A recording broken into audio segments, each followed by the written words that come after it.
babalik din po yun mamaya. Kung gusto niyo pong hintayin, so, pwede ko rin pong sabihin. Ano na naman ang drama ng Patricia ngayon? Mukhang meron na namang gustong mawalis, ah. Kapal mo kastong sa laging tunto, ah. Hindi na talaga siya nahiya. Tinang. Ako na po munang bahala sa kanya. Susubukan ko po siyang kausapin ng mahinahon para hindi na po magkagulo. Nakakahiya po sa mga bisita eh. The star of the night is here. Nakakahiya naman kay Attorney Meredith kung hindi natin siya pababaunan ng magandang celebration, di ba? Mrs. Engano, nagkakamali ho ata kayo ng pinuntahan. Hindi to party, way ko ito. Did you hear something? Oh my God! May ghost ba dito na inimbita si Attorney Mer? Pero sa totoo lang, ha? Attorney Mer, ibang klase ka talaga. You really know how to steal the spotlight. Ang galing mo. Wala ka na nga eh. Pero, kuhang-kuha mo pa rin yung atensyon ng asawa ko. Dinadalaw pa nga niya ikaw lagi eh. Eh ako!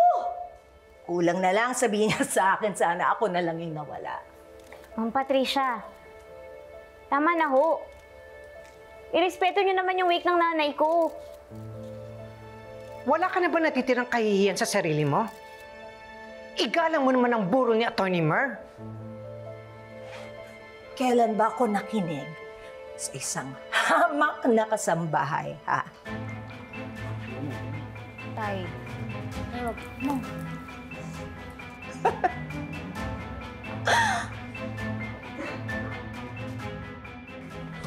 Cheers! Umalis ka na dito, ha? Tay, wag mo patulan, tay. Wag mo patulan. Tay, wait lang. Wala na nga si Attorney Mer, ginugol mo pa. Patahimikin mo naman siya. Let go of E! Tay.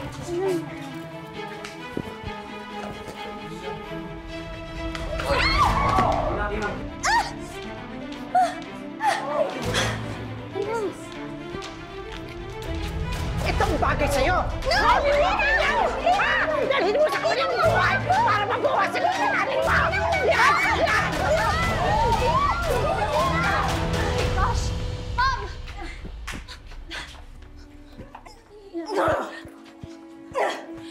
Ano ba? Grabe kayo! Lalo ka na, Lilet! You didn't even help my mom? Ay, sorry ah. Ang liit ko kasi. Hindi ko naman kayang awatin yan si Ma'am Patricia. Dapat kasi hindi mo hinahayaang pumunta dito yung mami mo. Bakit kasi hindi mo ikadena yung nanay mo nang hindi nagwawalang parang asong ulol? Umalis na kayo! Alis! Kung hindi, sasapatusin ko kayo! Hindi pa tayo tapos. Pagtutuos pa tayo. Sa sementeryo. Para magsama-sama kayo doon, reunion kayo. Sa hukay. Ha? Huwag na kayong babalik dito, ha?